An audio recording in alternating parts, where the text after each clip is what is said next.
राधे राधे। जय श्री कृष्णा। विजयादशमी व्रत कथा।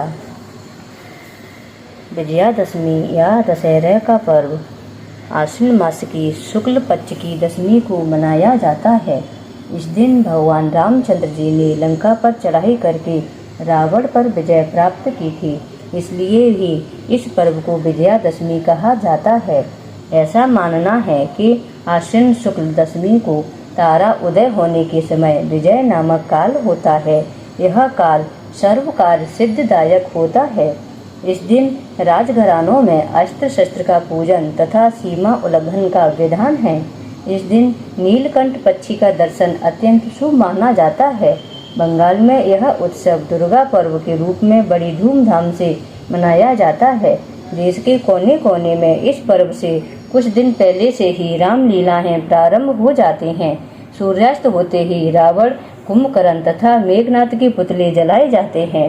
दुर्गा पूजन, अपराजिता पूजन, विजया प्रमाण, शमी पूजन तथा नवरात्रि पारण, दुर्गा विसर्जन इस पर्व के महान कर्म है। क्षत्रियों का यह बहुत बड़ा पर्व माना जाता है।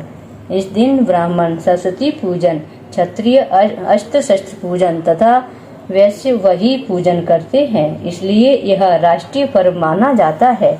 यह काल सर्व कार्य सिद्धिदायक होता है। एक बार माता पार्वती जी ने भगवान शिव से दशहरे के त्योहार के फल के बारे में पूछा।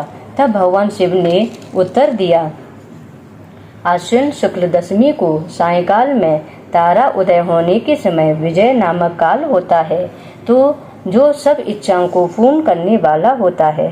शत्रु पर विजय पाने के लिए राजा को इसी समय प्रस्थान करना चाहिए। इस दिन यदि श्रवण नक्षत्र का योग हो तो और भी शुभ है। भगवान रामचंद्र जी ने इसी विजय काल में लंका पर चढ़ाई करके रावण को परास्त किया था। इसी काल में शमी वृक्ष ने अर्जुन का गांडीव नामक धनुष धारण किया था तथा श्री राम ने प्रिय वाणी कही थी। तब माता पार्वती जी बोली, शमी वृक्ष ने अर्जुन का धनुष कब और किस कारण धारण किया तथा श्री रामचंद्र जी ने कब और किसी कैसी प्रिय वाणी कही, सो कृपा करके मुझे समझाइए। भगवान शिव ने कहा, दुर्योधन ने पांडवों को जुए में पराजित करके 12 वर्ष का वनवास तथा 13वें वर्ष में अज्ञातवास की शर्त रखी थी। 13वें वर्ष यदि उनका पता लग जाएगा तो उन्हें पुनः 12 वर्ष का वनवास भोगना होगा। इसी अज्ञातवास में अर्जुन ने अपने गांडीव धनुष को शमी वृक्ष पर छुपाया था तथा स्वयं वृहन्नला के वेश में राजा विराट के पास नौकरी की थी। जब गौ रक्षा के लिए विराट के पुत्र कुमार ने अब अर्जुन को अपने साथ लिया, तब अर्जुन ने शमी वृक्ष पर से अपना धनुष उठाकर शत्रुओं पर विजय प्राप्त की। जब विजयादशमी के दिन रामचंद्र जी ने लंका पर चढ़ाई करने के लिए प्रस्थान किया, तो शमी वृक्ष ने श्री रामचंद्र जी को विजय का उद्घोष किया था। विजय काल में शमी का पूजन इसलिए किया जाता है।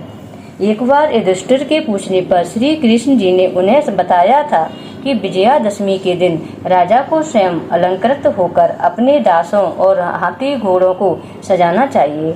उस दिन अपने पुरोहितों को साथ लेकर पूर्व दिशा में प्रस्थान करके दूसरे राजा को सीमा में प्रवेश करना चाहिए। दूसरे राजा की सीमा में प्रवेश करना चाहिए तथा वहां वास्तु पूजा करके अष्ट दिग्पालों तथा पार्थ देवताओं की वैदिक मंत्रों से पूजा करनी चाहिए। शत्रु की मूर्ति अथवा पुतला बनाकर उसकी छाती में बाण मारना चाहिए तथा पुरोहितों को वेद मंत्रों का उच्चारण करना चाहिए। ब्राह्मणों की पूजा करके हाथी घोड़ा अस्त्र शस्त्र का निरीक्षण करना चाहिए। जो राजा इस विधि से रण क्षेत्र में गमन करता है, वह सदा अपने शत्रु पर विजय प्राप्त करता है। उसकी सर्वस्त्र विजय होती है। इस विजयदशमी का यही महत्व है। जय श्री राम। राधे राधे।